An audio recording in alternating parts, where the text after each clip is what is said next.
तो एक बड़ी खबर आ रही है पूर्व अमेरिकी राष्ट्रपति ट्रंप के कैंप से। उन्होंने इजराइल और ईरान के बीच अचानक एक युद्ध विराम का ऐलान कर दिया है। जी हाँ, जिसे वो 12 दिन के युद्ध का खात्मा बता रहे हैं। जी, ये घोषणा उनके ट्रूथ सोशल प्लेटफॉर्म पर हुई और हमारे पास जो खबर है उसके मुताबिक ट्रंप ने कहा कि ये एक पूरी तरह से और मुकम्मल जंगबंदी है। अच्छा। जो सोमवार देर रात से लागू होनी थी। और इसमें दिलचस्प बात यह है कि पहले ईरान हमले रोकेगा, उसके बाद इजराइल। लेकिन इसमें मुझे जो सबसे चौंकाने वाली बात लगी वो ये कि ऐलान के फौरन बाद न तो इजराइल ने और न ही ईरान ने किसी ने भी आधिकारिक तौर पर हाँ नहीं कहा। हाँ, बिल्कुल पुष्टि नहीं आई। हालांकि रॉयटर्स ने जरूर एक सीनियर ईरानी अधिकारी के हवाले से कहा कि तेहरान मान गया है। अच्छा, तो ईरान की तरफ से शायद सहमति है, शायद, पर आधिकारिक बयान नहीं। यस। तो हाँ, शुरुआत से ही थोड़ी अनिश्चितता तो है इसमें। बिल्कुल। और ये घोषणा ऐसे अचानक तो नहीं हुई होगी, इसका कुछ संदर्भ भी है ना? पिछले कुछ हफ्तों से तनाव चल रहा था। जी हाँ, बिल्कुल। इसके पीछे पिछले 2 हफ्तों का वो पूरा तनाव है, वो सैन्य टकराव, इजराइल और ईरान के बीच जो हमलों का सिलसिला चल रहा था। हाँ, जिसमें काफी जानें भी गईं। जी, सैकड़ों लोगों की जान गई। और इसमें वो ईरान के परमाणु ठिकानों पर अमेरिकी हमला भी शामिल है और फिर उसका जवाब कतर में अमेरिकी बेस पर ईरान का हमला। हाँ, और मुझे याद है ट्रंप ने ईरान के उस जवाबी हमले को कमजोर बताया था। ये भी कहा था कि ईरान ने तो हमले से पहले जानकारी दे दी थी। जी, उनका इशारा यही है कि ये जवाबी हमला उतना दमदार नहीं था और शायद वो ये दिखाना चाह रहे हैं कि ये युद्ध विराम अब शांति की तरफ एक पहला कदम हो सकता है। लेकिन यहाँ एक और बात सोचने वाली है। ये जो ईरान के परमाणु ठिकानों पर हमला हुआ था, खासकर वो फोडो वाली साइट। जी, फोडो। क्या ये युद्ध विराम की घोषणा कहीं इसलिए तो नहीं है ताकि उस अमेरिकी मिशन को सफल बताया जा सके? ये कहने के लिए कि हमने ठिकाने तबाह कर दिए, अब युद्ध विराम। क्योंकि ट्रंप का दावा तो यही है कि ये साइटें पूरी तरह तबाह हो गईं। ये बहुत अहम नुक्ता है क्योंकि यहीं पर हमें अलग अलग बातें सुनने को मिल रही हैं। देखिए, ट्रंप दावा कर रहे हैं पूरी तरह तबाह, लेकिन आइए जो अंतर्राष्ट्रीय परमाणु ऊर्जा एजेंसी है उसके प्रमुख हैं ग्रोसी।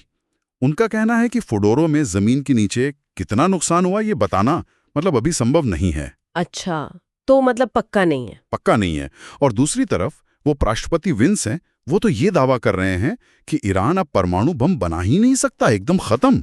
बाप रे, तो ये तो बड़े विरोधाभासी बयान हो गए। एक कह रहा है पता नहीं, दूसरा कह रहा है सब खत्म। बिल्कुल। और ये सिर्फ सच जानने का सवाल नहीं है, ये शायद आने वाली कूटनीतिक बातचीत के लिए, जिसे सुनने में आ रहा है स्टीव विटिकॉफ लीड कर सकते हैं, उसकी तैयारी है। अच्छा, बातचीत की भी संभावना है? जी, संभावना तो जताई जा रही है।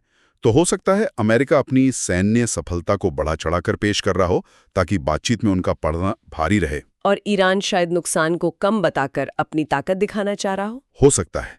परमाणु ठिकानों को असल में कितना नुकसान हुआ है, ये जानकारी बातचीत की टेबल पर अमेरिका के लिए बहुत अहम साबित होगी। और वो जो ईरान का जवाबी हमला था कतर के अल उदीद एयरबेस पर, उसके बारे में क्या जानकारी है? हाँ, वो हमला मध्यम दूरी की बैलिस्टिक मिसाइलों से किया गया था और उसकी भी, जैसा आपने कहा, पहले से जानकारी दे दी गई थी। तो फिर वो भी एक तरह से सांकेतिक ही हुआ? हाँ, ज्यादातर विश्लेषक उसे सांकेतिक ही मान रहे हैं। कोई अमेरिकी हताहत नहीं हुआ।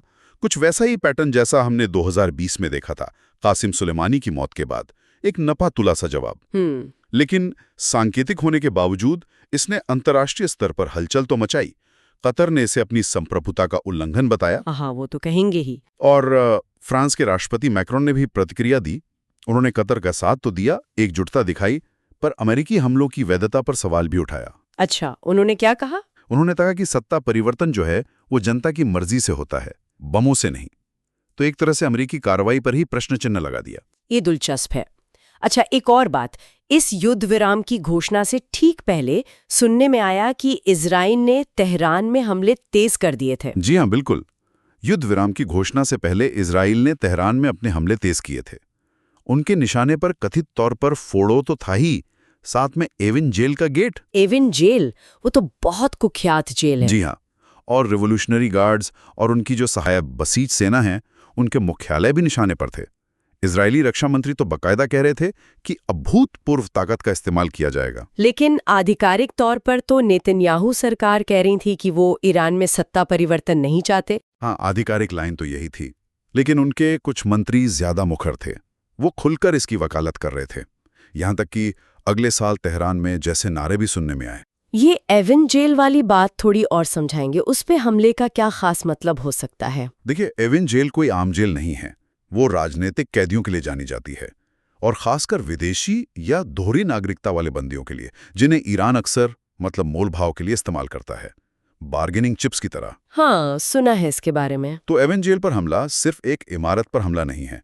इसका मानवाधिकारों से, कूटनीति से एक गहरा नाता जुड़ जाता है, और हमले के बाद उन बंदियों की सुरक्षा को लेकर चिंताएं उठना लाजमी था।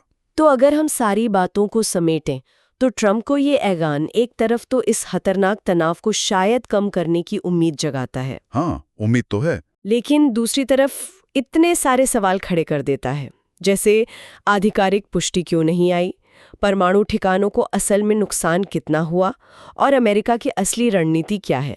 क्या ये वाकई शांति की पहल है या कुछ और? बिल्कुल सही कहा आपने।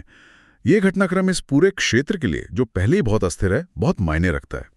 तनाव कम होने की संभावना तो दिखती है, पर साथ ही अमेरिकी इरादों पर, उनकी कूटनीतिक चालों पर और मानवीय चिंताओं पर, खासकर एवन जेल के कैदियों की सुरक्षा को लेकर पैनी नजर रखनी होगी। तो आखिर में श्रोताओं के लिए ये सोचने वाली बात छोड़ जाते हैं, जब परमाणु ठिकानों के नुकसान पर इतने अलग अलग दावे हैं और आधिकारिक पुष्टि भी गायब है, तो आखिर कौन से कारक, कौन सी बातें ये तय करेंगी कि ये युद्ध विराम टिकेगा भी या नहीं? और ये भी कि ये जो अलग अलग कहानियां गढ़ी जा रही हैं, एक तरफ ईरान का सांकेतिक बदला, दूसरी तरफ अमेरिका इजराइल की निर्णायक जीत, इनका आगे चलकर दोनों पक्षों की कार्रवाइयों पर क्या असर पड़ेगा, ये देखना होगा।